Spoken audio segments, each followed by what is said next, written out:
আফরোজ, শহরের পরিস্থিতি এখন কেমন? আবহাওয়া পরিস্থিতিও একটু জানতে চাই আপনার কাছ থেকে।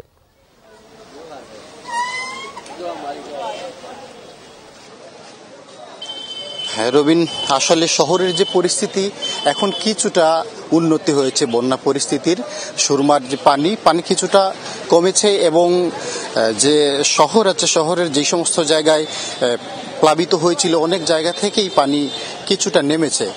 তো সুরমার যে পানি নেমেছে যে কিছুটা বলছি সেটা হচ্ছে সিলেট শহরের কাছে, কিন্তু একটা আশঙ্কারও বিষয় হচ্ছে যে কানাইঘাট সিলেটের, অর্থাৎ সিলেটের যে উজানের যে উপজেলা, সেখানে কিন্তু বিপদসীমার 143 সেন্টিমিটার উপর দিয়ে সুরমার পানি প্রবাহিত হচ্ছে পানি উন্নয়ন বোর্ডের সব শেষ তথ্য মতে, এবং জকিগঞ্জ এলাকায় 172 সেন্টিমিটার উপর দিয়ে কুশিয়ারা নদীর পানি প্রবাহিত হচ্ছে, যার কারণে যে পানি সিলেট এখন নেমেছে সেটি আবার উজান থেকে যদি নেমে যখন আসবে তখন কিন্তু আবারও সেই পানি বৃদ্ধির প্রবণতা রয়েছে।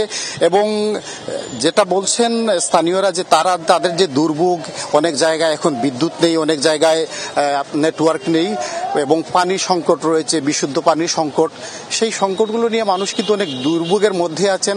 তাদের বিশুদ্ধ পানির সরবরাহ এবং তাদের যে শুকনো খাবারের খুব বেশি প্রয়োজন। যদিও জেলা প্রশাসনের পক্ষ থেকে যে আশ্রয় কেন্দ্রগুলো খোলা হয়েছে, আশ্রয় কেন্দ্রগুলো, সেই কেন্দ্রগুলোতে সেগুলো বিতরণ করা হচ্ছে, তবে তারা বলছেন সেটা প্রয়োজনের তুলনায় অনেকটাই কম, যার কারণে মানুষের দাবি যাতে আরো বেশি করে এবং দ্রুত তাদের কাছে শুকনো খাবার এবং বিশুদ্ধ পানি সরবরাহ করা হয়।